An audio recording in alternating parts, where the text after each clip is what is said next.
મોરબી જિલ્લાના ટંકારાના ગ્રામ્ય વિસ્તારમાં આવેલી ન્યૂ એરા ગ્લોબલ સ્કૂલમાં બાળક ડૂબી જવાની ઘટના સામે આવી છે. સમગ્ર બનાવની વાત કરીએ તો ટંકારા તાલુકાના વીરપર ગામની સીમમાં આવેલી ન્યૂ એરા ગ્લોબલ નામની ખાનગી શાળામાં બપોરના સમયે કેટલાક બાળકો સ્વિમિંગ કરી રહ્યા હતા. ત્યારે પ્રીત ગિરીશકુમાર ફળદુ નામનો તરુણ અચાનક પાણીમાં ડૂબવા લાગ્યો હતો.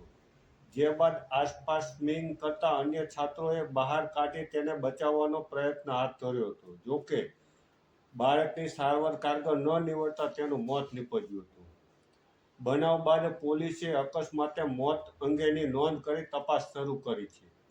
જોકે આ ઘટનામાં કોની ગંભીર બેદરકારી છે તે તપાસનો વિષય છે. ઘટના સમયે અનેક છાત્રો સ્વિમિંગ કરી રહ્યા હતા ત્યારે તેના કોચ ક્યાં હતા? બાળકોએ લાઈફ જેકેટ વિના સ્વિમિંગ સૂટ વિના ઉતરવા કેમ દીધા? આ સવાલ છે. આ બેદરકારી માટે જવાબદારી સામે એક્શન લેવા તે જરૂરી બન્યા છે.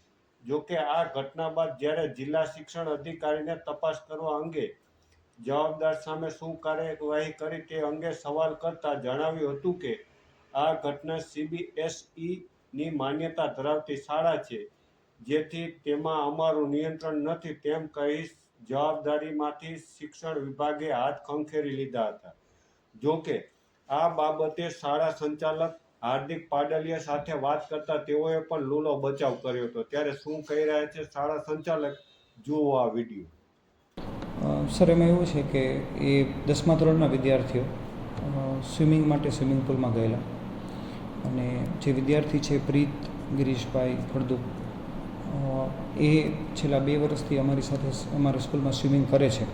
ગઈકાલે બી જ્યારે એ લોકો ગયા ત્યારે એને પહેલાં સ્વિમિંગ જાતે કર્યું, ઓલરેડી સ્વિમિંગ કર્યું અને પછી એ બધા મિત્રો વાતો કરતા હતા. કોચે એને સ્વિમિંગ માટેના પ્રોટેક્ટિવ ગિયર એક બીજા વિદ્યાર્થી થ્રુ અપાવ્યા.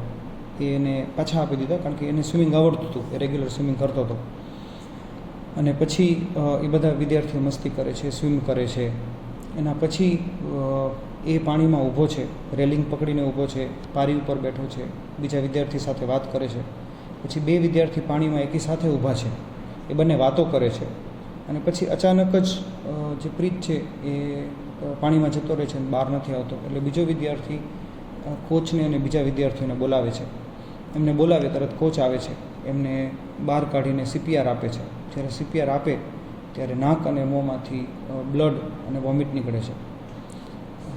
સુરક્ષા જેકેટ પહેર્યું હતું કે કેમ? અને તે દરમિયાન જે તમે કોચ કહો છો તે કોચ ક્યાં હતા? એ કોચ સ્વિમિંગ પુલ પર જ હાજર હતા.